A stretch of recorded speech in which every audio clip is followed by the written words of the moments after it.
Today we are visiting our LED lighting manufacturer for machine vision lights.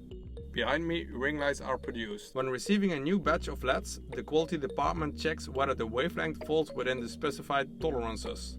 If it does, the LEDs are stored in the climate chamber ready to be used in production. LEDs are automatically placed on the PCB, inspected and soldered.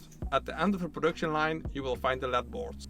Diffusers are automatically cut, and every new batch of diffuser plates undergoes transparency testing. The next step is to cut the diffuser into the correct shape. The LED boards are assembled into the mechanical housing.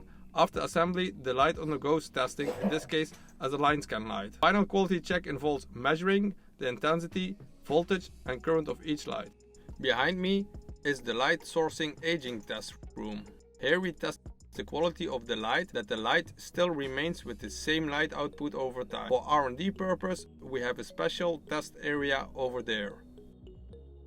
And here we have the controllers, and there is the aging test area for the standard lights. Visit our website to check out our standard lighting. If you need support or a custom light, please contact us.